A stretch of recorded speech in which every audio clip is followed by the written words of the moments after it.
Hello and welcome. Thank you for joining us. My name is Chris. And my name is Tessa. And this is Pro Wrestling Repackaged, where the squared circle meets the small screen.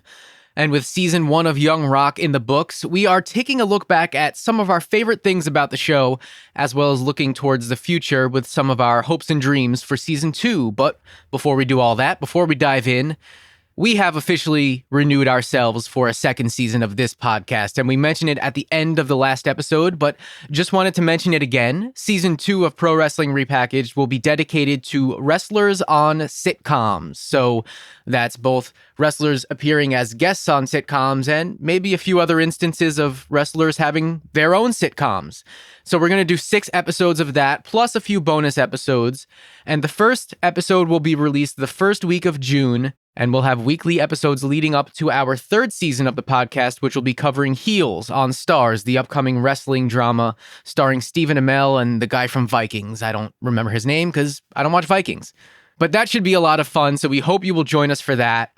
But right now, the main order of business, Young Rock Season 1. It's in the books, as we said. We've seen every episode multiple times over.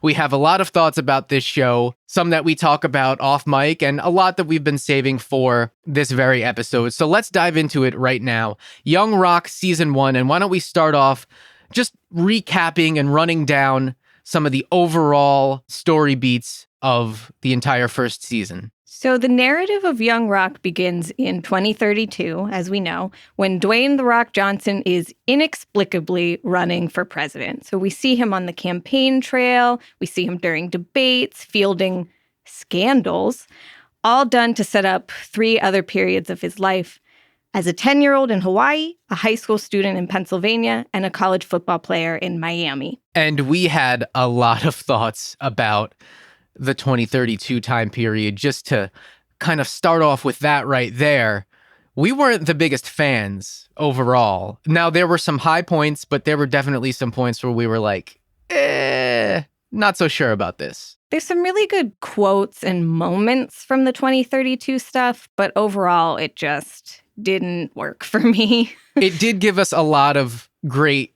comedic moments with Randall. Yes. And I'm sure we'll talk a lot about Randall this episode because he's one of the highlights to me of the entire season.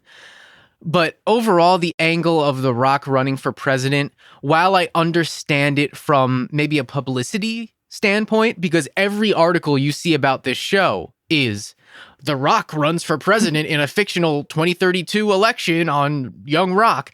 And it's not about the great performances from Stacey Leilua and Joseph Lee Anderson and all of the Dwaynes. It's not about the great family aspect of this show. It's not about, see Leah Maivia running a wrestling promotion in the early 80s. See a woman in the cutthroat business of wrestling, and she's the biggest boss of them all. It's not about any of those things. It's not see The Rock's humble beginnings and how his family shaped him into the billionaire superstar that he is. It's none of those things. It's see The Rock run for president. And I feel like it overshadows the rest of the show. Right. Well, it doesn't help when going hand in hand with articles like that are these constant things like, this percentage of Americans would love to see Dwayne Johnson run for president. And yeah, it does take away from the actual show. And I just got to imagine The Rock isn't a big fan of that because he wants to highlight his family here. I think that's the whole point. But I also think that he's just very enamored with the idea of running for president, as he's mentioned in several interviews. It seems like he has ideas and he's open to it, and if it's what the people want, and he says all these things. And it's hard to know if he's just working or if this is seriously something that he is considering. I'm sure it's probably crossed his mind a few times that, yeah, I could run for president and people would probably vote for me just because I'm The Rock. Yeah, that's the thing. I can never tell if he's being serious or not. I think he doesn't take things very seriously on social media and in interviews. He's just fun. So I can't tell if he's being genuine about that or just playing along. Well, that's a good point, because I was a little bit afraid going in that this show might not be genuine. And I think that is just, those fears were completely just dispelled upon watching the pilot. I think it's a very genuine show, which is why I feel like so many people are missing out, especially wrestling fans. Maybe they're turned off from the whole high concept idea of The Rock runs for president in 2032, when really you could subtract that from the show, and I don't think it loses anything aside from a whole lot of Randall. Well, yeah, you need the Randall. You do need the Randall. But I think you could have Randall there. Like I said before, I think you could just do it as a retrospective of him just sitting down and talking about his life and his career without the presidential aspect. Well, 2032 is a very controversial aspect of this show, and maybe one of the things putting people off from watching it. I don't know. That's just my own speculation there. But I think what really worked was seeing these 3 different snapshots of young Dwayne's life. I think that the 3 Dwaynes that you got to portray him at these different time periods, 82, 87, and 90s, I think that they were all very good in their roles. I think that the show was very well cast. We've mentioned it a million times, but here's 1,000,001 very well cast show. Everyone just playing their roles just so well and bringing so much to these roles. So let's talk about 82 now. 82 has a 10-year-old Dwayne where he's actually called Dewey, which I think is fun. And he's just your average kid who just so happens to be the son of a popular wrestler. So because he's just, your regular kid, we're seeing more of the issues that the adults are facing. You have Rocky's quest for stardom, Ada's struggle between wanting to be there for her family and wanting to explore her own talents, particularly in music. And then his grandmother Leah's struggles with running a wrestling promotion now that her husband is gone. 82, I feel like, it always kind of felt like a party. Yeah. Every time. I guess that has a lot to do with just, number one, the scenery. Just being, this was shot in Australia, but the depiction of it being Hawaii, obviously it looks very fun and it looks very beautiful. The music that they would always play is just always just the most fun, upbeat, funky 80s, early 80s music that just really puts a smile on your face and kind of puts you in the mood. And then seeing all the wrestlers together, which is what you usually get in 82, it just feels like a party in 82. It feels like everyone's doing well. Rocky's on kind of the upward trajectory in his career, or at least he feels like he's like right there. He just needs the opportunity. He needs someone to make him the top guy. He needs someone to invest in him. So there's a lot of upward momentum with him. Leah is gaining traction as a booker and really just starting to take over the entire territory and ruling with an iron fist. Ada has all these hopes and dreams and aspirations of being a singer, and really the whole aspect of tying that to Peter Maivia and how she used to sing with him and now she's singing for him. All of those aspects, it really feels like I feel a lot of positive momentum with 82. And with young Dewey being so young, he obviously doesn't have so much going on, but there are still important lessons there that he learns, like be there for your family, be there for your mother, for your grandmother. And I feel like that's something that informs the entire rest of the show and in real life, The Rock's entire life. Yeah, this time period I feel like is really for the wrestling fans because of all of the wrestlers. We see them constantly in this. And I think that's the strength of the 1982 episodes. When they're not there in 87 and 90, I miss them. I wish they were there, but I know they have no reason to be there. Right. So I think this would be the most appealing time if you're a fan of wrestling, especially if you're a fan of older wrestling. And if you don't like The Rock so much, he doesn't really do a lot here. It's more everyone else. Right. I could easily see a wrestling fan just saying, I'll just watch these 82 episodes and see these fun depictions of Macho Man and the Iron Sheik and the Wild Samoans. I mean, the Wild Samoans do show up in the other time periods as well, and so do some of the other wrestlers. But every time we're back in 82, I've mentioned this off mic, it kind of feels just like, okay, yeah, we're back in 82. It's cozy. It's like a warm blanket. And now you know exactly what you're going to get. Whereas in 90, the drama and the stakes, it's higher. But to me, I guess we'll get to 90s, but I think 82 and 90 in particular did a very good job of kind of establishing kind of two opposite ends of the spectrum and doing it really well in a way where they're both very pleasing and enjoyable to watch. I also think 1982 is the most unique of all of the time periods because of the focus on wrestling and the wrestlers and a woman running a wrestling promotion. What sitcoms have that? What sitcoms are focusing on wrestling? If something's focusing on wrestling, it's either kind of insulting, kind of making fun of it, or it's like what I assume we're going to get in Heels, where it's a little gritty, a little darker. But this is just fun, but also shows that there's these negative sides of the business. That's a good point, because the entire reason we started this podcast is because we wanted to really look at how wrestling is depicted and portrayed now in mainstream media on shows like Young Rock, on shows like Glow, and soon to be on shows like Heels, and some other isolated instances where a lot of times wrestling is portrayed as this kind of like funhouse mirror version of itself, like a caricature of what the wrestling business is. And we even saw a little bit of that when we reviewed that 70s show when The Rock appeared. But this, I feel like the depiction of wrestling was always like very good. The in-ring and even the behind-the-scenes stuff, yeah, it's watered down. Yes, it's kind of this, you know, you can't do anything anti-WWE or anything that even makes WWE look in the wrong or Vince McMahon look in the wrong at all ever, because he's a perfect human being and, you know, that type of thing. It's why you don't get the type of substance from those A&E biographies, the WWE biographies, because, you know, you're not really going to get anything of substance when it's WWE in control of a narrative.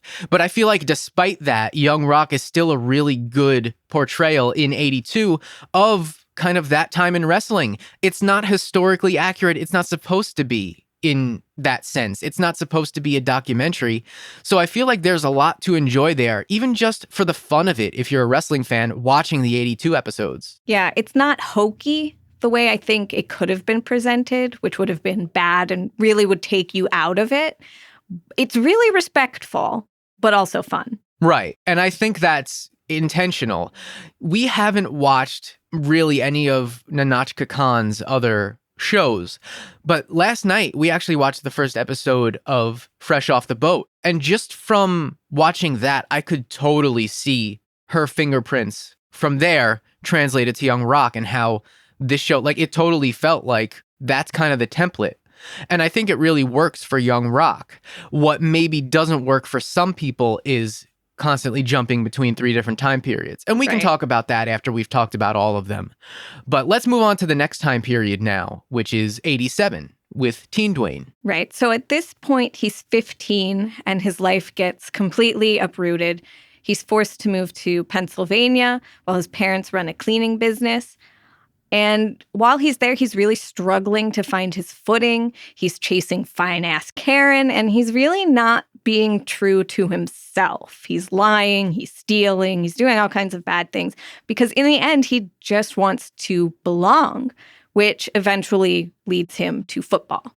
87, I feel like, is kind of the hangover of the working the business philosophy and ideology.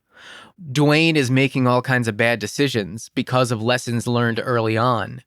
And that shapes his experience as an awkward teenager, struggling to fit in, people feeling like he looks older than he is. He has a mustache. He's well built. He looks like an undercover cop. And struggling to kind of find his place, find his footing. You know, he has Gabe, the very solid sidekick and best friend, who I think is really an underrated character, but doesn't get as much as he would if this were the typical teenage high school sitcom, because we spend so little time with him when it's all said and done. But I do feel that this is a very pivotal time period, because this is where a very important turning point happens that informs the future and informs what happens in the next time period, and also just everything going forward.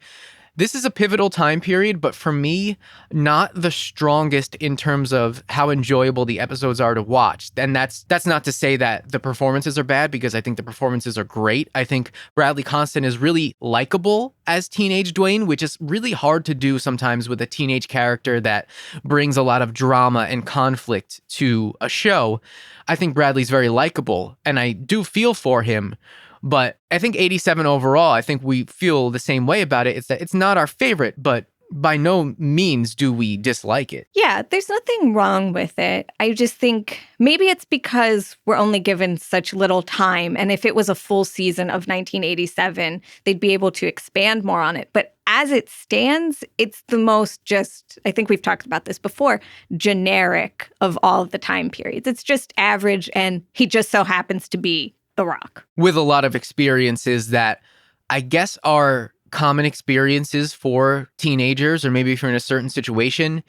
But I feel like a lot of the situations could be on a million other sitcoms. Sure. But it just so happens to be happening to The Rock. And I think that's what really we've talked about. It differentiates it from the other time periods where, no, these are situations exclusive to this family and this man's life. This could be a plot point on like The Goldbergs, which is also set in the 1980s. It's just plots that apply to pretty much any teenager and his parents. One of the things, though, that I do applaud, especially this time period for, is not so much leading into the nostalgia of it all, because that's not really what this show is about, I feel. It's more telling a story that has more substance than, hey, we're in the 80s, so these clothes and this music and these movies, that's all there because it's supposed to be there because that's a lived-in time period and it's real life.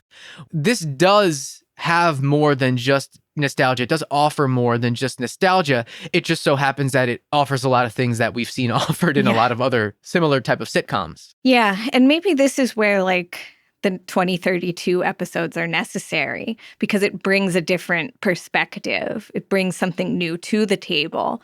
Because otherwise, it's just your average family sitcom. Right. Whereas I think 82 and the 90s episodes could just exist and stand on their own. Mm-hmm. A narration might enhance them, but I feel that you're right. 87 probably couldn't exist on its own without that whole 2032 angle and those wraparound segments.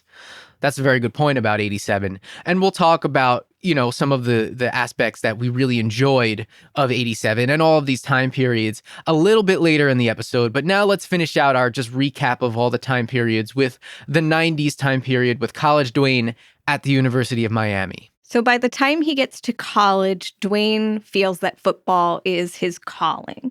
But unfortunately, he experiences a lot of injuries. There's a lot of competition. So he's not getting the results he's looking for. And in the end, he just starts to feel lost and like he's failed himself and probably more importantly, failed his family, which leaves him at a crossroads and ultimately in Canada. For some super fun Canadian football escapades, I'm sure. I'm sure those will be very short-lived, as we know from real life. But this time period to me felt like it could have been its own series. Absolutely. And I think part of that is because it goes from year to year that he's in college. It takes place over like 4 years. They covered a lot of ground. They really did. To the point where I'm like, hey, we glossed over a lot. This could be its own, 3-4 season streaming show. And I really feel that Uli is the right lead for it. And especially surrounded by Stacey and Joseph Lee Anderson, I feel like that would have been just a really great show on its own. So the fact that we get little nuggets of that, and we get, the 3 individual episodes of that in this show, it just leaves me wanting so much more. But the good news is we will get more because we have a season 2. The bad news is it'll still just be 3 episodes of 90s Dwayne parsed out throughout the season and not week to week to week to week, or dropped all at once in a streaming format, which I feel like I would just really enjoy. If you look at the last full episode with college Dwayne, they cover his sophomore year, junior year, and senior year, all in 25 minutes. So there's so much in that story that you're missing because so much has gone on in his life just in those 4 years. And if you read The Rock Says, there's a lot of important things that are happening here that don't get mentioned on the show. Like, this is when he meets his first wife. And that's, I'm sure that probably won't really be mentioned in the show, but that's an important part of his life. It's interesting because sometimes as we're going through this, I forget, like, oh yeah, wait a minute. Yeah, The Rock's first wife and like some other very key things that happen in The Rock's life and people that just aren't mentioned or alluded to at all. And you wonder, do they come up maybe in some sort of a flashback scenario in a future season? Do they not get mentioned at all because it's not essential to the story? This is very efficient storytelling and they have to cover a lot of ground in a short amount of time, so I can see where those things don't make the cut. But does that leave a question mark for season 2? Yeah, and it's not even just aspects of The Rock in college. It's stuff with his mom. It's stuff with his dad. It's stuff with Leah. So much is just cut. Or condensed. And it has me wanting more, But I don't know how they can do that in season 2 when they've already flown through the college years. And I feel like there was a lot to explore there with The Rock's dynamic, with Dwayne's dynamic, with his teammates. And they certainly had the cast for it, because I thought you had some very charismatic performances, especially from like Warren Sapp and Ray Lewis, who I felt I wanted to spend more time with them and see The Rock competing with them on the field and hanging out with them off the field. I would have been totally down for, and I still would be totally down for like a spinoff of just these years with Uli, but I don't think that that's something that'll be in the cards. I think that they're covering it here, and this is what it is, and the show serves its purpose. But man, that's something that I really would have liked to have seen more of. I really thought that cast of football players, I thought that it rivaled the cast of wrestlers just in terms of, oh, this is fun, this is a party. And you needed that aspect in the 90s episodes because there's so much heartbreak and drama and rejection and the injury stuff that he's dealing with and just kind of the mental toll it takes. There's a lot of that, which is a heavy focus of the 90s episodes. So the football players really, and the Coach yes. O, add a lot of comedic relief, which I thought was very key for those episodes. I think that's the strength of 1982 and 1990 in particular. They have this huge cast of characters to work with, and it adds to the story. Whereas in 1987, you're just dealing with Dwayne, his parents, and a couple friends. And I think it really would have benefited from a larger cast. So sure, you see the wrestlers periodically, and then in the last episode, you start to see those college-era people come in. But I think it needed a more consistent, large group of people. Because with that, too, that lends itself well to levity and comedic relief. And this is the type of show where a character doesn't walk on screen, tell a joke, and then leave like on like a traditional sitcom where everything they say to each other is just absolutely hilarious and yet no one is laughing, which is really weird when you just think about the concept of that type of a sitcom. This is a sitcom where people are speaking to each other naturally, and sometimes people happen to be naturally funny. Like take Rocky, for example. Yes. He's just the funniest person on the show, and that's all just his personality. And that's all things that you can say to another person and not look like a complete weirdo because you're speaking like a character in a sitcom. It's because these just happen to be funny. The situation you're in happens to be funny, and you make just the right comment there. And it's all kind of more realistic comedy, which is something I appreciate about the show. We don't often talk about just the comedy of the show, and for a sitcom show, it's weird that we extract so much actual substance and story and drama from it, where I think the average person might sit and watch the show and maybe they have it on in the background, maybe they're texting or whatever, looking at the internet, and just looking at the internet, I just sounded like a 50-year-old. They're just on their phone. They kind of have it on the background. Yeah, it's a cute little show, whatever. But if you're reading supplemental material like you are with reading The Rock's book, and we have the background on The Rock in general and just kind of deep diving on this stuff, there is more to be found in this show than I think the average viewer might extract. But you can watch it on that level and still appreciate the comedy and kind of just the heartwarming nature of it, which I think is really the strong suit of this show. Yeah, I was going to say, I think we're able to extract more from it because this is a personality that we know. This is his real life. I mean, sure, some things are probably changed and not entirely accurate, but there's so much that we know, yeah, this really did happen, whether it's from reading The Rock Says or just knowing things that he said in interviews or, whatever. We know that this is a real person. This was his real life in some regard.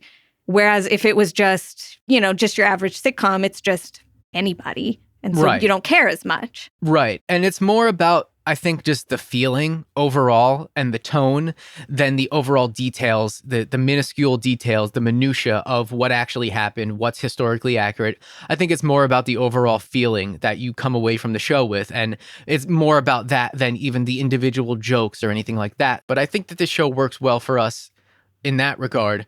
One of the things that didn't work for us, and we had talked about this, on the last episode and a few episodes before that, we wanted to do a rewatch of the season in chronological order. And we intended to do that, and we started to do that. But 2 episodes into that, I think we both kind of hit a wall. And it's not the show's fault. I think it's just that we've watched these episodes multiple times. Yes. Each multiple times before recording our reviews of them. So I think we probably just need a break at this point. I've watched like every episode probably 3 times at minimum, excluding just like going through and skimming for certain things. So I just feel like we needed a little Right. more of a break in between a rewatch. It's not that like I said, we've said it's not a bad show. It's a really good show, but it doesn't need to be rewatched that quickly after it ended. Especially after you've watched it 2, 3, 4 times. Exactly. For the average person, it may hold up on an instant rewatch. You may enjoy watching it again. For us, I think we give it 6 months. Or I think what more likely we will do is we'll do a rewatch before season 2. And before we start to dive into our season 2 coverage, I think we'll probably do a rewatch. It's a quick 11 episodes. It's really easy to watch. Right.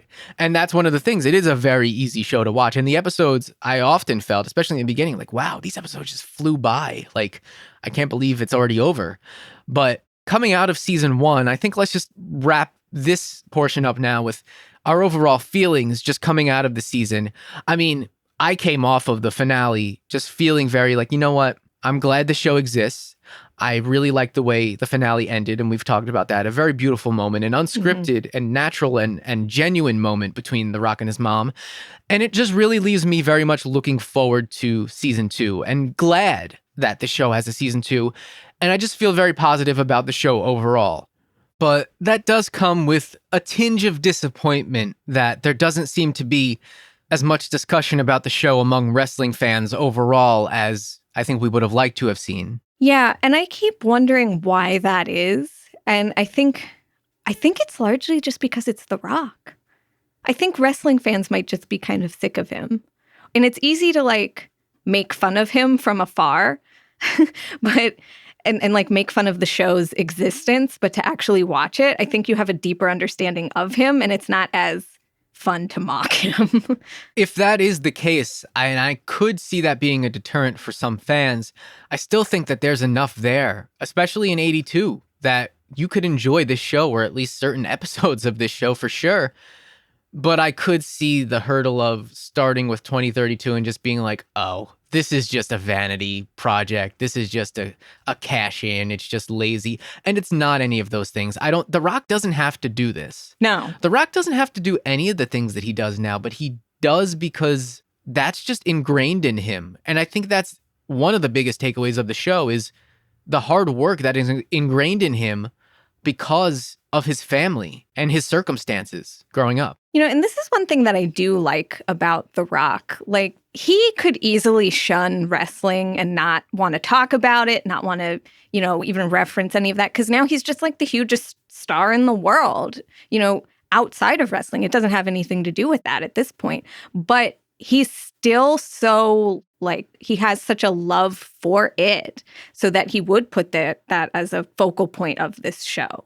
And, it's been said before, he's gone out of his way to comment on younger upcoming wrestlers' posts and just be really welcoming towards them. And he doesn't need to do any of that. Right. He embraces his past and he's proud of it. And he's putting a spotlight on it. And in doing that, he's also putting a spotlight on the women who raised him. Right. Which is another very important takeaway from this show. And one of the best things really is kind of the spotlight put on Ada Johnson, and this being kind of just a love letter and a glowing tribute to Ada Johnson, which I think in itself justifies The Rock doing this show and his motivations behind it. It's also just a really great representation of Pacific Islander culture on a mainstream NBC sitcom. And from watching a panel that happened recently that we mentioned, that some of the cast members were involved in, kind of the attention to small details that we don't necessarily pick up on, but that audience watching may see their culture represented and see themselves represented in a show on NBC that is being spearheaded by a man who's one of the biggest stars in Hollywood, and how great that must be and how gratifying that must be to see that. And just the fact that you have Rocky Johnson, who's Black, and Ada Johnson, who is Pacific Islander, and have them come together and create one of the hugest stars in the world.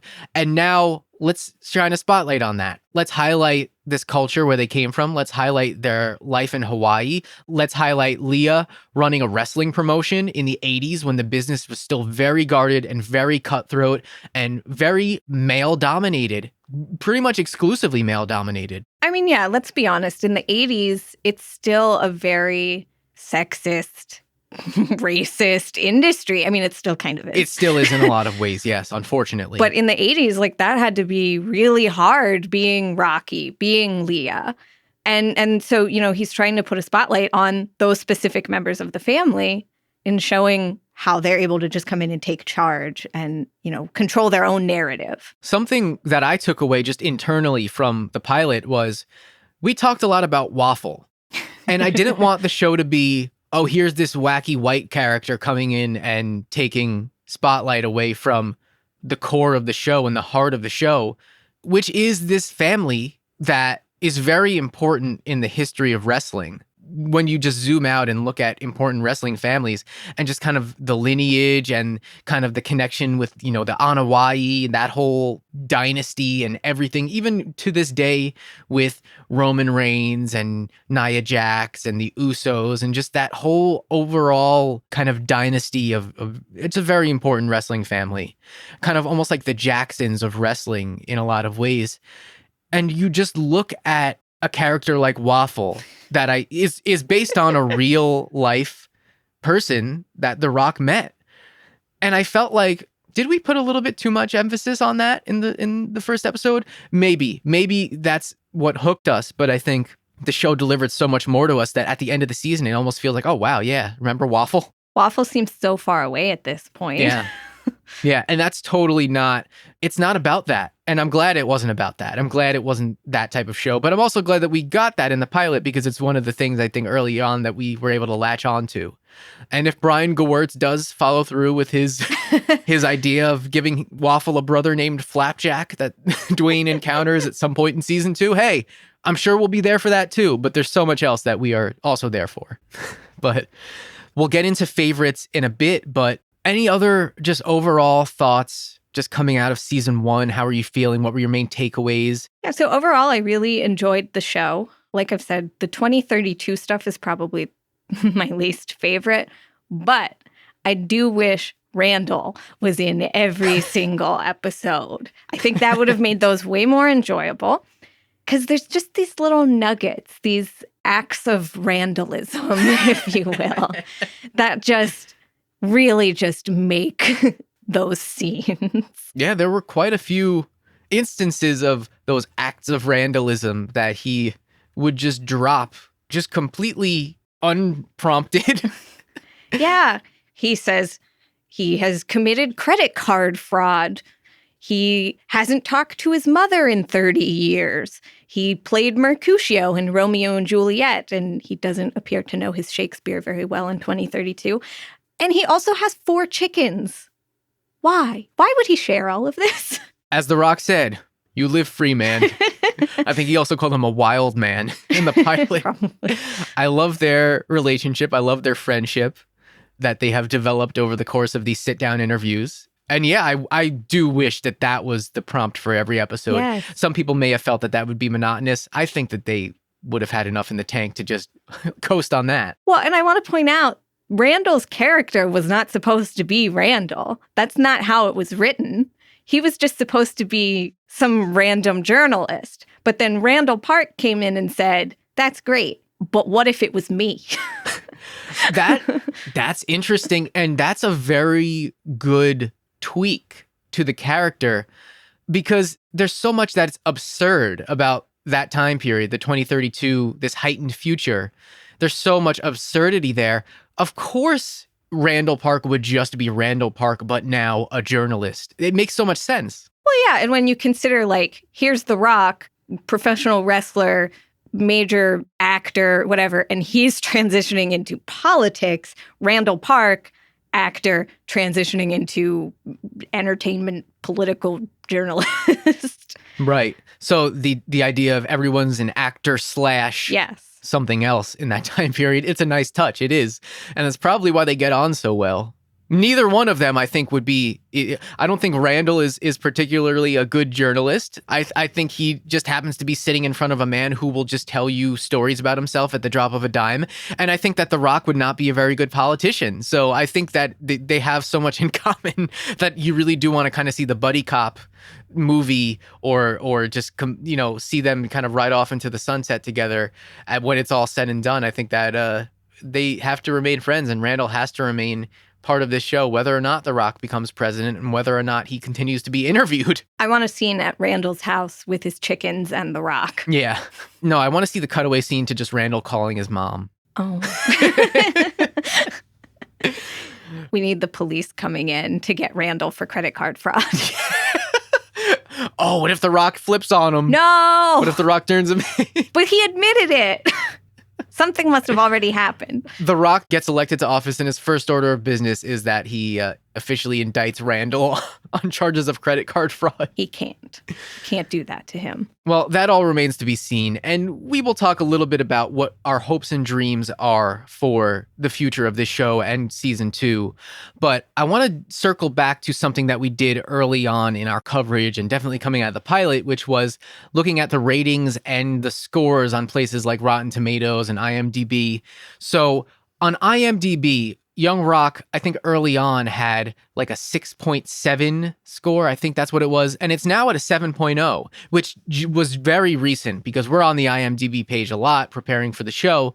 And it just now, as I was looking earlier, it shot up to 7.0. So maybe some people who have consumed it all over a short period of time now that it's been out, or maybe they're just catching up and finishing it now, and I guess elevated it to a 7.0, which I was glad to see. Rotten Tomatoes has it at an 89% critic score and an 86% audience score coming out of season 1, and Metacritic has it at 66, and that's compiled from a bunch of different sources, and it's kind of an average of a lot of different reviews. So the ratings, in terms of ratings for the show, it went from an audience of 5.32 million viewers for the pilot to 2.36 million viewers for the finale. So that's a pretty big drop off. That's half of the people. I'm interested, these ratings are so high from critics and just the audience. But again, nobody is talking about the show. Yes, and that's one of the most frustrating things on our end because we want to facilitate conversations and we want to have that kind of communal aspect of,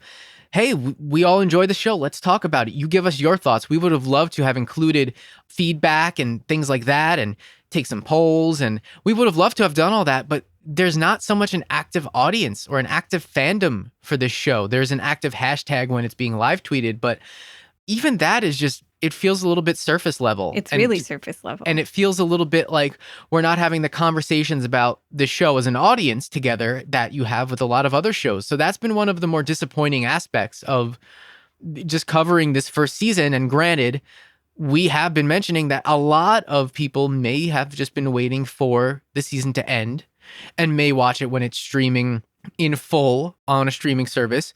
Hopefully it gets on a service like Netflix, because then that opens up, so many more people will check it out just with it being on Netflix. And then there's also the international aspect of it, where throughout the season, we've seen it land in a few other countries like Australia, but it is still not in the UK, as we have been told.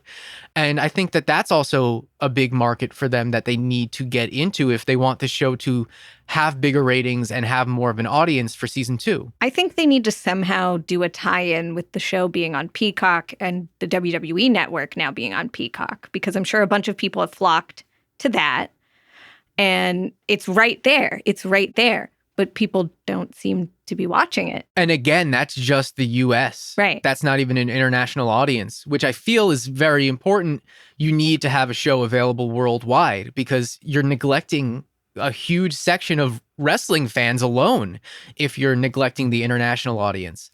So I'd be once we circle around to season 2 and we kind of take stock of where things are, we'll keep tabs, of course, on the discussion, and we would certainly love to hear from you. If you're listening to this well after the episode has been published, if you're listening to this 6 months from when we record and you have thoughts about Young Rock, we'd love to hear from you. Even though we'll be covering other things in between season 1 and season 2 of Young Rock, we'd still love to hear from you. So you can definitely still send us an email or tweet us or interact with us on Instagram. We'd love to hear what you're thinking because we do want to build that community of wrestling fans or even casual wrestling fans or former wrestling fans who enjoy these fictional depictions of wrestling in the shows that we'll be covering. But with all of that said, we wanted to, before we look ahead to season 2, we wanted to give out some awards, so to speak, go over some of our favorite things about season 1. And we've compiled 12 different categories, and we each have, well, I don't know Tessa's answers. She doesn't know my answers. So this is going to be kind of fun and just a nice way to close out our coverage of season 1. So let's start off with favorite main character. And Tessa, you can go first. So I think it would be really easy to pick The Rock in this category, but I'm actually going to go with Ada. I think she's the glue in this family and as such the glue in the show. And, you know, whether it's Stacey Leilua portraying her or when we get appearances from the real Ada, I think she just really shines. And I think that's The Rock's intention. Exactly. We've talked about how this show is just a love letter to his mom and a glowing tribute to her. Stacey Leilua is a great embodiment of the qualities of Ada Johnson that we know of. And then coming around to see Ada at the end, it's just a reflection, as we see in that elevator, it's a reflection of Ada's younger days in Stacey, and I think that she embodies her really well. So this was a hard choice. This was a really tough choice. I went with Rocky Johnson. I feel that Joseph Lee Anderson is, for someone who, you know, I've never watched a Rocky Johnson match. I've seen him, of course, in the Rock's documentaries and things like that, but never really known much about Rocky Johnson other than, he very early on when The Rock debuted in the WWF, he was involved with some angles and things like that. And he would, you know, come out with The Rock sometimes. I didn't know much about Rocky Johnson, but I have fallen in love with the character that Joseph Lee Anderson is portraying on this show of Rocky Johnson. I think he's the funniest character for me. I always, whenever he is on the screen, I just have a smile on my face. There is just so much about him and his energy and his comedic timing. I think Joseph Lee Anderson just is off the charts hilarious in this show. I think he's the funniest character by far. I think he's given some of the best comedic material by far. And I just love that character. So that it was an easy choice for me, but it's an easy choice among so many great choices. You know what I'm thinking? I think maybe that's why the 1987 episodes didn't work as well for us, because he's not as much of a focus in them as he is in 1990 and 1982. And he just can really steal a scene. He really can. He brings so much energy. And I think, maybe that's a good point. Maybe that is what a little bit of what was missing sometimes from 87. But let's move on now to our favorite portrayal of Dwayne Johnson. This was a no-brainer for me. I have to go with College Dwayne. Again, maybe this is because this is as close to what we know of The Rock. Like, we're just a few years away from the guy we know. And so I think Uli just really kills it in his portrayal. I completely agree. And that's my choice for favorite Dwayne as well. Uli brings the energy, the physicality, the facial expressions, just even from a vocal standpoint, the way he speaks, his delivery, his dialogue.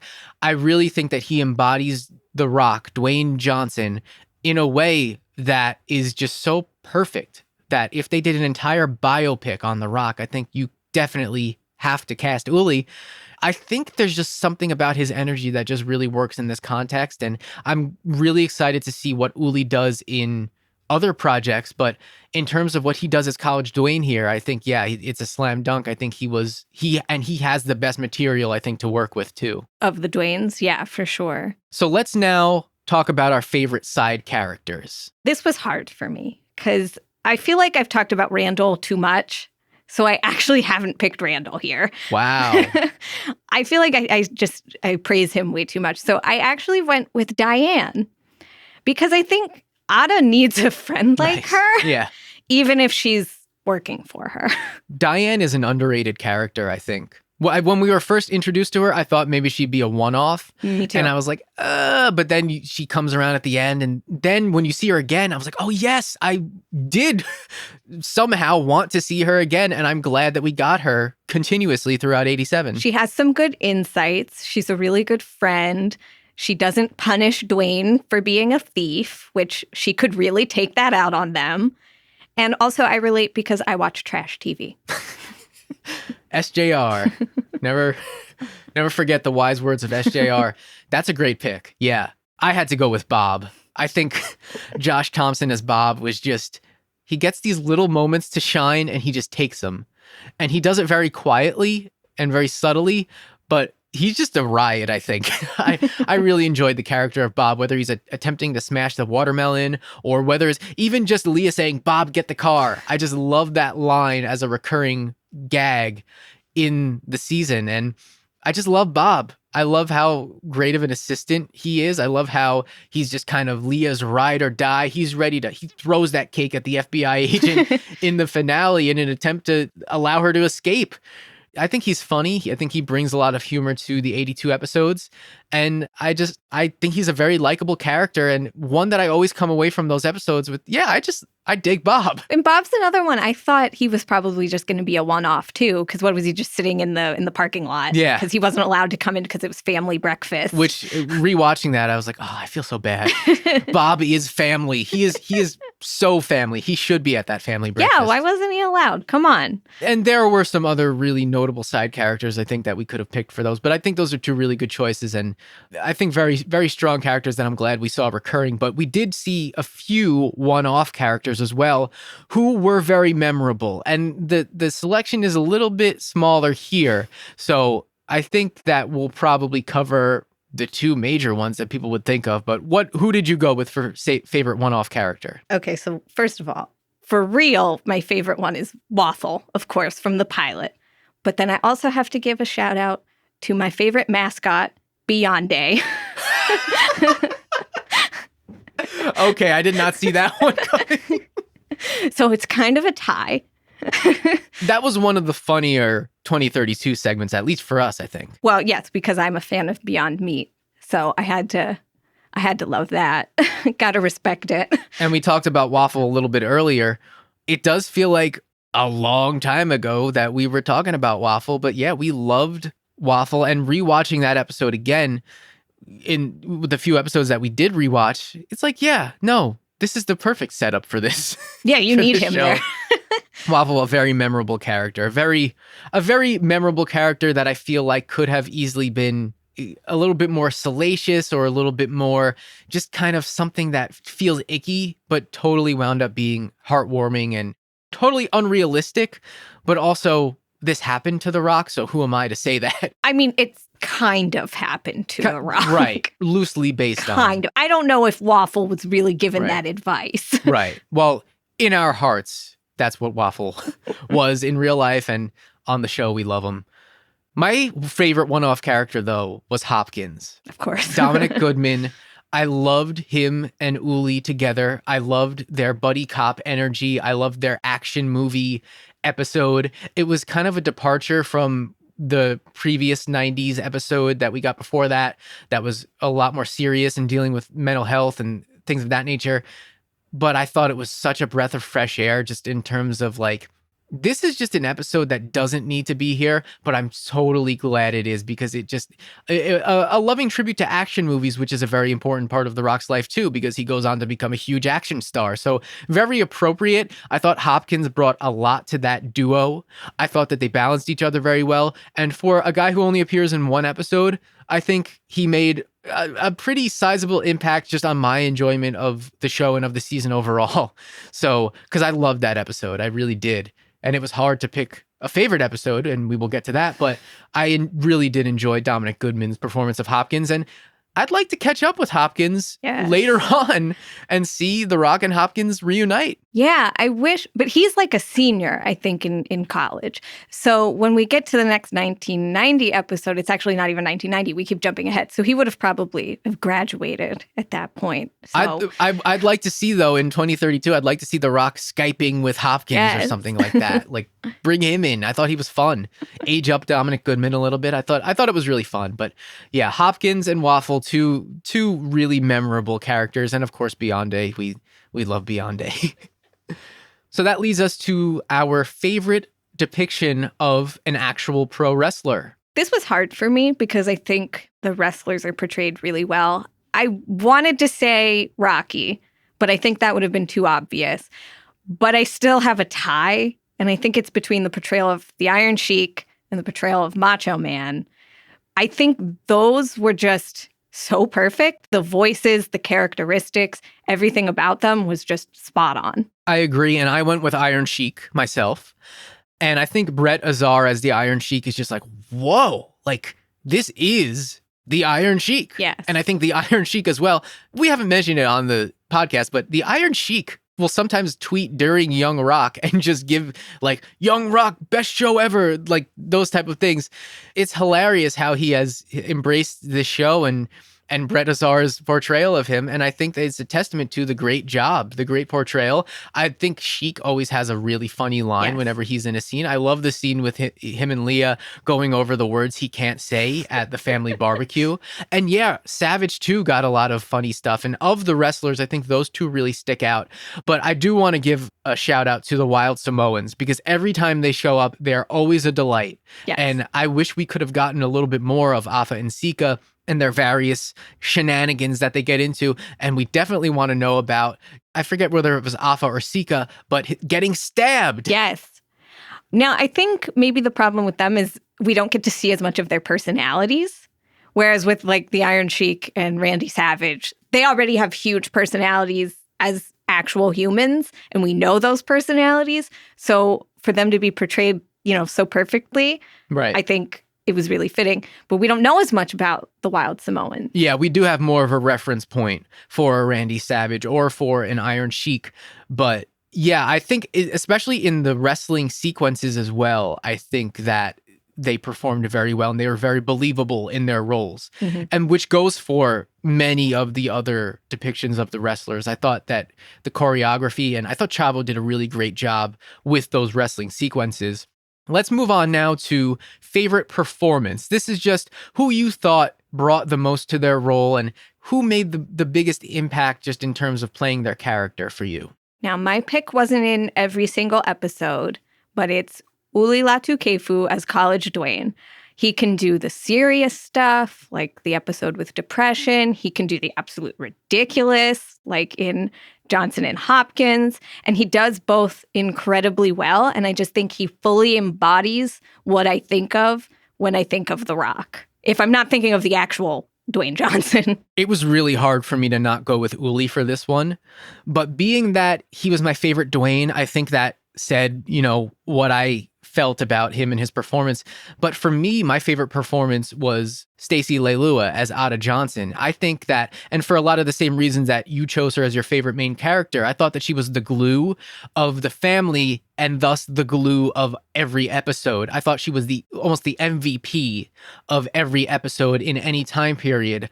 Ada, whether or not she's a focal point, she brings everything together, and she does inspire a lot of the action that is taken and some of the turning points of the season are directly inspired by her. So Stacey Leilua as Ada Johnson, I thought a wonderful performance. I think she brings a lot of warmth and compassion to the role, but she can also stand up for herself and her family and lay down the law when it's time, which she definitely gets from Leah. So I went with Stacey Leilua. I thought she did just a wonderful job. Yeah, she's amazing at being Ada.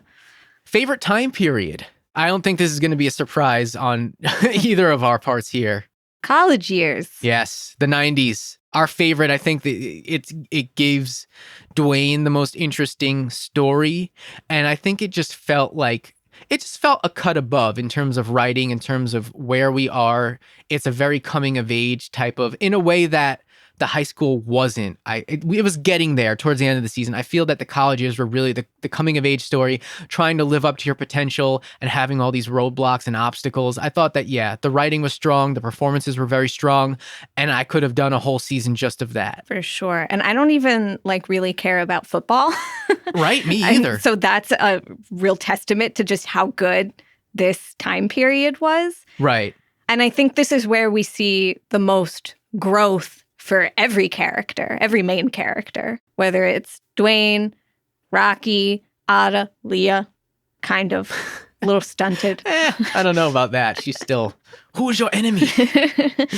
We didn't get to see Rocky Johnson swim with those dolphins, but we can only hope for season 2. He's still got his coupons, though. He's still got the coupon book. I think, though, yeah, you're right. For the football time period to be the standout for us, in a show that we come to as wrestling fans, it says a lot about how special it was. So yes, the 90s for sure. And I think, I don't know, I feel like that might just be only increased with where they might go in season 2. So favorite episode? This one for me was tough. Yeah, I finally settled on Johnson and Hopkins because I think it was the perfect, kind of mid-season break that you need, especially when we just had, in the previous college episode, it was very deep. And I think you needed this little break for this time period to just have fun and just be light. That was just a fun episode. Yes. I think anyone can just watch and enjoy that episode just for what it is, kind of isolated from the season itself. That was one of my 3 or 4 contenders. In the end, though, I went with episode 4, Check Your Head. To that point, I remember feeling like, oh, these episodes I feel like keep getting better and better. And my expectations kept growing. That's where I felt, wow, there's a lot that they can do with this time period of Dwayne, this portrayal of Dwayne, and just with the show overall. And from there, that was still the benchmark for me going into the end of the season. And even though we had gotten more 90s content, for me, it was still the benchmark in my mind of where I kept going back to. So at the end of the season, it had to be my pick because I just kept going back to Check Your Head. I really did feel that the last 90s episode was very, very strong and a contender, and it easily could have been that one too with the draft and everything. But I just keep going back to that kind of depression montage as something that made an impact with me. And I think that's one of the things I will take from this show when I think about it years later. I think that's probably just purely the best episode of the season because I think it just really shows who The Rock is or who he's been. Who Dwayne Johnson is. Yes, where he's been, what he's coming from, what he himself personally, not just his family, what he himself had to overcome. And there were some strong contenders for favorite episode. It could have easily been My Day with Andre, because that was another big episode as well. Favorite scene or moment, though? It's just an isolated moment that sticks with you. I gotta go with the final scene of the entire season with The Rock and Ada. I think that's the most powerful of all scenes in this series so far, probably because it is a little unscripted and it's real. And I just think, seeing the two of them, the real people together, you getting to see their real connection. I think it was just a really good moment. One of the most impactful moments of the season, for sure. I went with the Island Battle Royal from My Day with Andre, as I just said, which was a great episode. Episode 6, My Day with Andre. I loved that in a way that I loved that episode of Glow where they just kind of played out an entire episode of the show. I loved this in the same way. I thought it was shot very well. The production was great. The camera angles, just the making you feel like you're watching an old wrestling broadcast. But then when we get to the actual what's happening behind those cameras, we see Dewey and Ada reacting, and everyone's there, everyone's involved, all the wrestlers were there. The wrestling sequences came off great. It just, for me, it was like, wow, this is the show realizing its potential as a wrestling related show. And I think that scene just really showcases how talented those actors are, because these are not, for the most part, professional wrestlers. I know I think we've seen some wrestling scenes where there's actual wrestlers, but these are guys who they had only been training for like a minute. Right. And it also shows how talented Chavo Guerrero is to make them look so good in such a short amount of time. And for not having stunt people to perform any of these sequences. Very well laid out match. And it was just overall, I can't say a bad thing about it other than the finish, which I've softened on that now. I'm like, okay, yeah, I don't know. The screw job is what it is. But I just thought the Island Battle Royal in particular, just as I was watching it, it's like, yeah, I could still just go back to that right now and watch it. So yes, some very great moments over the whole course of the season, though. So that one, while it was a standout for me, it is a tough choice because you have a great moment like your pick with that last scene, which really made an impact, I feel. And that'll be definitely one of the most memorable things coming out of this show. Favorite quote? This was hard. And as much as I don't like the 2032 concept, I did go with a 2032 quote.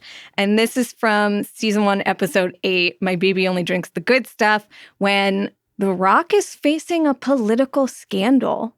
And it's all about Philly cheesesteak. And he says, I never meant to disrespect anyone by eating a bowl of meat and whiz. I just think that's hilarious. And I Wow. can't stop thinking about it. You really love that quote. I really do love that quote. It's just really funny.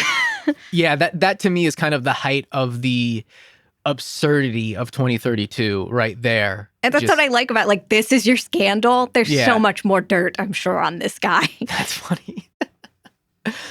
Well, my favorite quote is something completely different. I went at this in a completely different direction. And mine is Ada's from episode 8. Oh, so we picked the same episode, though. Oh, yeah, that's true.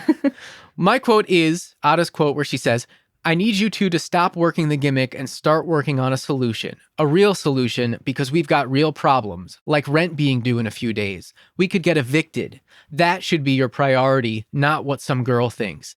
This really is, for me, the start of the turning point of the season where we start to see some characters make some decisions and some character growth and just overall momentum moving towards the end of the season. And that for me was the kickoff of all of that. So I really love that quote. And I really love that it comes from Ada because it's just a great example of, yeah, she is the glue of this family. She inspires the action that Rocky takes and that Dwayne takes. And I think it's just a really important scene in the show. So definitely a standout quote for me from this season. But there were so many funny quotes that you could have gone with. Some other quotes like this that were more inspirational or meaningful. But this one to me, I thought was a standout for sure. Favorite future, quote unquote, pop culture reference made in the show in the 2032 scenes. So I believe mine comes from the first episode, Working the Gimmick, when it is revealed that The Rock played Gene Simmons in a Kiss biopic. And I picked this because, namely, I have one question. How? What does that look like? I need to know. I don't need to know. I want to know. I do not. We've seen The Rock as many things. I do not need to see him as Gene Simmons or any member of Kiss. I just think that'd be so funny. Like, how does that happen? And why? Who knows? Did Gene Simmons approve this? Is this an approved biopic? I'm probably not. He was probably sued for it. I'd like to see that. I'd like to see the trial. My favorite one was Lin-Manuel Miranda's musical remake of Major League and The Rock being snubbed for the role of Pedro Serrano. If that happens in real life, I want to see it, but I do want to see The Rock as Pedro Serrano. I think that would be a hoot. Imagine snubbing The Rock. I'd be afraid. Lin-Manuel Miranda, come on, get on this, but you need to correct your fictional sins and cast The Rock as Pedro Serrano. It's just a great movie. Very quotable. And we will wrap this up with favorite song featured in the season. This could have been a needle drop or a song performed by one of the characters. So you made a mistake when you told me it could be a song performed by one of the characters. Oh, no. So this might be controversial pick, but I'm going with The Rock's brief cover of Who's Your Daddy by Toby Keith because I can't stop thinking about it. Well, folks, that'll do it for this episode. Oh, Toby Keith. There's no reason for that. No, absolutely no reason for him to be doing that, but he did it. There's no reason for Toby Keith. Well, that's certainly a pick. My pick was Everybody, Everybody by Black Box because it's a jam. It's a total 90s jam. It's one of my favorite early 90s jams, and it's really perfect for that 90s time period. So I thought that it was a great addition for that last 90s episode. And it's just, if you play that song, it's immediately going to be my pick. But there were some really strong contenders. They played some really great stuff. Gloria by Laura Branigan, just an absolute masterpiece of a song. So this was a tough decision. I did enjoy overall the concept of the needle drops in this show. And another thing that I was like, oh yeah, watching Fresh Off the Boat, at least that first episode, I totally see why there's so much emphasis on that in this show as well. So, well, that was fun. That was a lot of fun. I'm glad we did that. And I look forward to looking back on these at the end of season 2, just to see how much has changed from our opinions from season 1 to what they will be in season 2, what that looks like. But looking ahead to season 2, I think we definitely have some things that we would hope to see and maybe a few predictions for where we'll go in each time period. So the earliest time period, the 82 time period in season 1, what do you think? First of all, do we stay in 82 or do we advance to 83 and maybe beyond that within season 2? This is hard because there's so much going on with Leah at this time that I want to know more about that. And I think, we've talked about this. I don't know if we've talked about it on the podcast, but they kind of fast forward. Yeah. What happened to Leah happened actually way later. So they condensed a lot of things all into one time period and made it all happen way earlier, I think. Yeah. And I just feel like there's so much missing with her, and I want to know more because I think she's fascinating, and I think that would go with the more early mid-'80s stuff. Right. I would like to see them stretch from like 83 to 85. I think that would be a good time period, especially if it's not a guarantee that there will be a season 3. Right. I think that they could easily tell the story they need to tell in 2 seasons and then be done. I would, of course, like to see it extend beyond season 3, but I think the range of time periods that we get in season 2 may be an indication of what they think of the future post season 2, if the show has a future.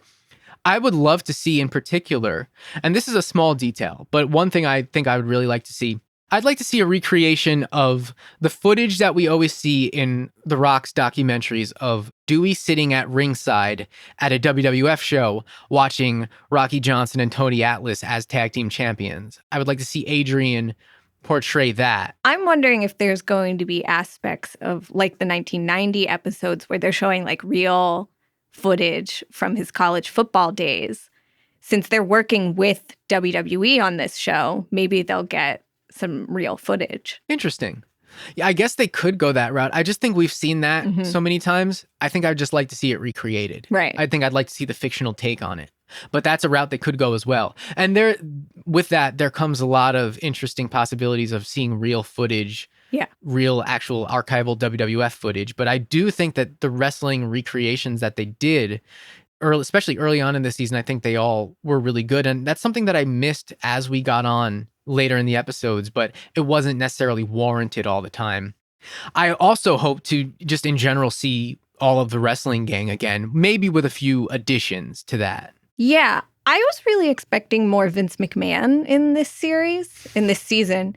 So I mean, I'm not a big Vince McMahon fan necessarily, but I'm thinking that going forward in the next time periods, there's probably a lot more opportunity for him to show up. Well, right, especially with Rocky going to the WWF to get this run with the tag titles and with Tony Atlas. I think there's the potential there to see Dewey backstage and maybe interacting with Vince and some of the other wrestlers. So I think that'd be fun. Yeah, that would be really fun. So I'm interested to see how far they go in terms of years and how much we get of that. And if they do that along with the 90s and showing Dwayne possibly getting involved in wrestling. And then you have like 1985 Vince McMahon and 1995 Vince McMahon. Oh, I would love to see like the evolution from powdered suit Vince McMahon to like denim jacket, early Attitude Era Warzone Vince McMahon. I think it'd be funny parallels. Oh, yeah. So, yeah, that would be another interesting thing to see. Something that we just recently learned about that I would be interested to see, and I don't know what time period they'd really want to do this in, but I would like to see a little bit of The Rock's uncle and Rocky's brother, Ricky Johnson, the People's Choice. Having learned about that, it's like, wow, you never hear The Rock talk about his uncle, Ricky Johnson. You just really never hear anything about it, but with the nickname like the People's Choice, and just kind of from seeing one photo of him, kind of having the title over his shoulder and sunglasses, I'd be very interested to see something related to that touched on, because it seems like that's also a huge part of where The Rock got some of the elements for his future character right there.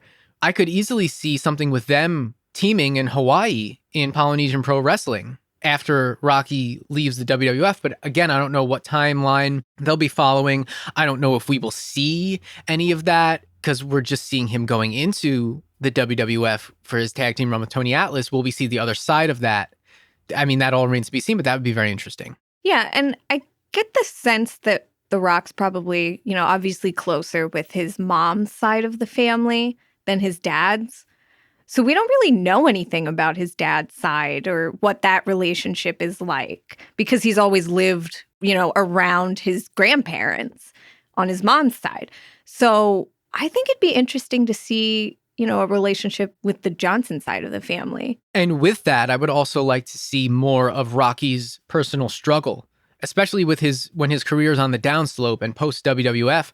I'd love to see a little bit more of the focus on Rocky's kind of struggle and maybe some of his family life as well. That's something I wanted to see in these college episodes based on, what I've read in The Rock's book. So I'm wondering if we'll actually get that way later because his dad really struggled post-wrestling. Yeah. Well, there are a lot of different directions they could go with that early time period, but let's move on to the middle one. The 87-88 time period that we've seen portrayed in season 1. I guess this is one of the biggest question marks as to where they'll go with Teen Dwayne. Will they go back and show that year that they skipped with him first joining and then playing on the high school football team? Or would that seem like a step back or a retread or just, okay, we've kind of been there. We've gotten to this certain point now. We move forward, but where do you move forward to? Do you go to 89? What do we do? What do you think that they will do with this time period? It's really hard. Like, this is what's really kind of confusing because the season finale, we had him in 1988. It's his junior year.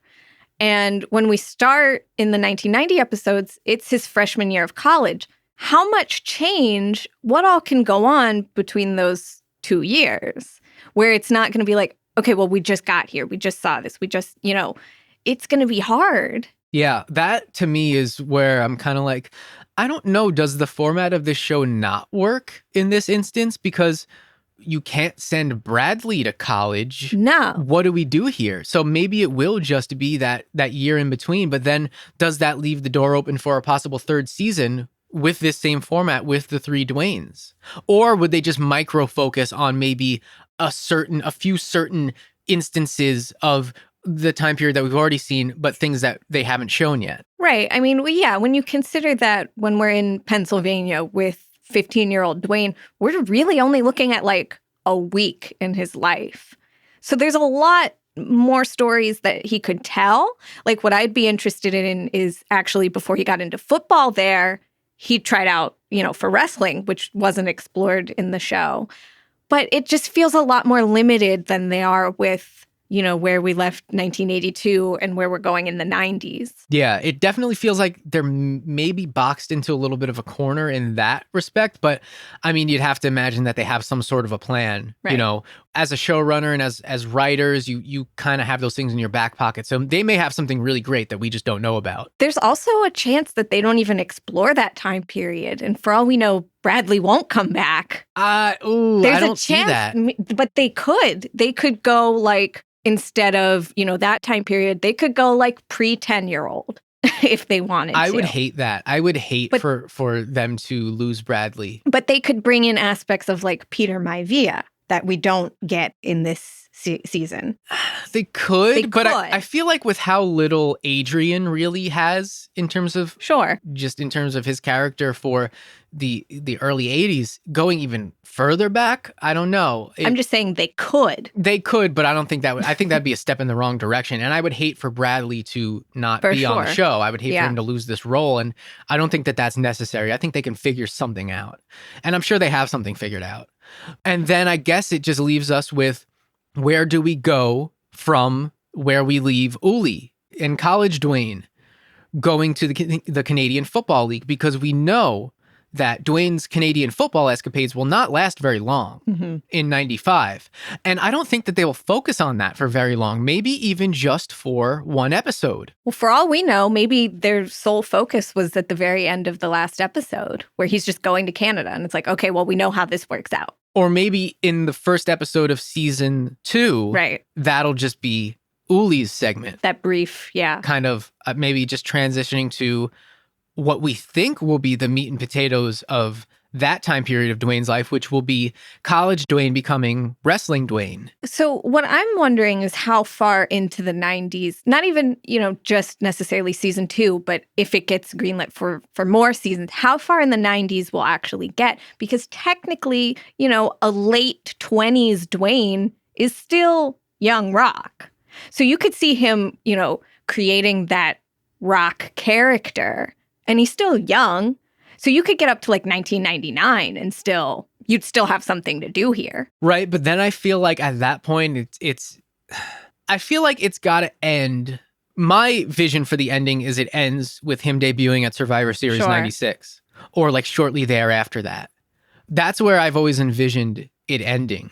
Or they could go a little bit further than that and maybe with his first title win. Sure. But that's why I'm like, if it goes past to season 2, if you get into season 3, what else can you do? You just kind of have to say, okay, well, this is technically still young Rock. Right. So either Survivor Series 96 or Survivor Series 98 is my guess for where the series ultimately ends. But I think what we will see is Uli becoming Wrestling Dwayne. And I think that we will spend a lot of time with him training and working in Memphis, in USWA, maybe meeting Pat Patterson, and then maybe working dark matches for WWF. And I think that's something that maybe wrestling fans will get more into. And like, that's why I was thinking if they go into late 90s, maybe they could delve into the Attitude Era, which so many, wrestling fans have such a fondness for, even though it's very problematic. Also just doesn't hold up. Doesn't hold up. In a lot of ways. So that's why I'm thinking you could go up to like 1999 or something like that, because that's something that I think would draw wrestling fans in. And there are certainly more stories that The Rock could tell and tie into whatever they do with 2032, which leads us to that. First of all, I hope to actually see some footage of some of these future pop culture references that they keep alluding to that involve The Rock. I would like to actually see this Matilda reboot that he was in, or, any of the things like that. It'd be fun to see some of that stuff. So I think that that's somewhere they can go with that in 2032. Or here's another prediction from me. I think and I hope to see The Rock lose the election in 2032. Oh, first of all, what's your thoughts on that? Do you think he will win or lose the election? I'm really conflicted on this, and I wished we had had an answer in the last episode because I just want to know. I feel like he's going to lose. I hope he loses, and I hope that leads to him not going down the same kind of spiral that he goes down, when he gets the injury in college or when he doesn't make the NFL. I would like to see him just show character growth and be more self-aware about it instead of just self-reflective.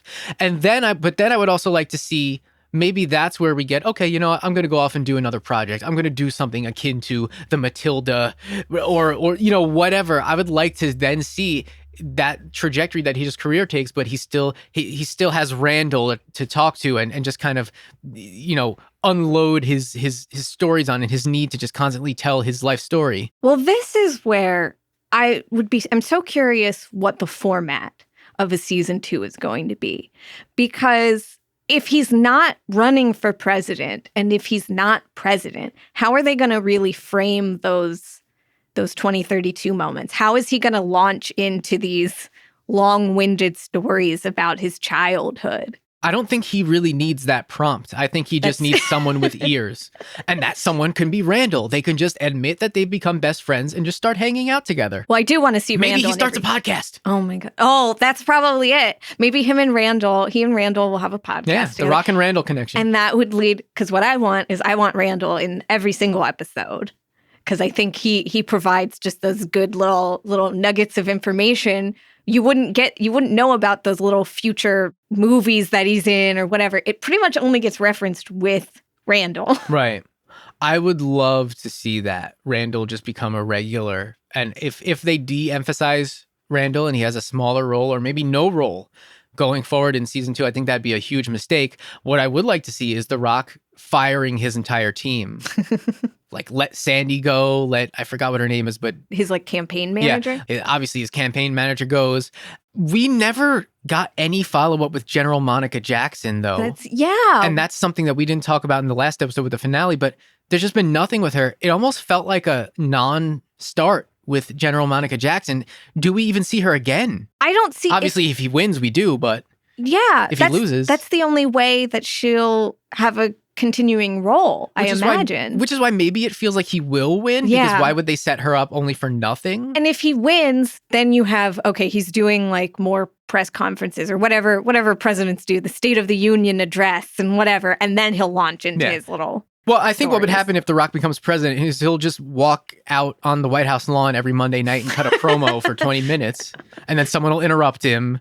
You know, like the prime minister of whatever country will just come in and interrupt him, and then they'll debate, and then the loser has sanctions imposed on them. Like all I do the kind of possibilities. I do kind of want to see him interacting with other world leaders. Oh, that would, and like other fictional future world leaders too. Well, yeah. I guess another opportunity for them to get creative with that. But, so there's that. So in that respect, I can see them having him win. Well, I guess that all remains to be seen, and we will have to wait. And I would assume this time next year, we'll be talking about season 2 and all the fallout from that. But overall, I just want to say I've had a lot of fun doing this for this season. It's obviously the first season of this podcast, and we hope to do many more. And I'm glad that we started off with a show like Young Rock because it gave us a little bit of a chance to find our format. This is not my first podcast, but is Tessa's first podcast. If you didn't know that, because she's done such a great job, it is her first podcast. And I think that I just want to say thank you because you have stepped up a lot in terms of just the way we format this show and do the notes and just the way the episodes flow. So I want to thank you for that because you've been a great co-host for this first season. Your job is a lot harder, though, because you have to deal with listening to my voice over and over again. Well, my job just takes a lot longer because I have to just sit through and edit with a fine-tooth comb because that's just the way I do things. But no, it's been really fun, and I'm glad that we finally started a podcast together like we've been talking about for years, like I had been bothering you about for years. And I'm glad that we did it, and I think we found our niche. And, you know, whether or not the audience, you know, was there for Young Rock right now, I'm hopeful for the future of it. And I'm definitely hopeful for the future things that we will be covering, such as what we will be covering with season 2, which is wrestlers on sitcoms. But for now, that'll do it for this season of Pro Wrestling Repackaged. And thank you, for you, the listeners, thank you so much again for listening to our coverage. And we hope you enjoyed it. And we hope you will join us for season 2 as we explore wrestlers on sitcoms. But for now, this is Chris and Tessa signing off for season 1. Thanks for listening. Follow us on Twitter and Instagram at PWRepackaged and email us at pwrepackaged@gmail.com. Subscribe on Apple and Google Podcasts, Spotify, YouTube, or your favorite podcast app. And visit pwrepackaged.crd.co for links to everything. If you'd like to support the show, please consider leaving a rating and review on Apple Podcasts, Podchaser, or any other platform that features reviews. Pro Wrestling Repackaged is a Multitrack Minds production. Visit multitrackminds.com for projects and audio production services by yours truly.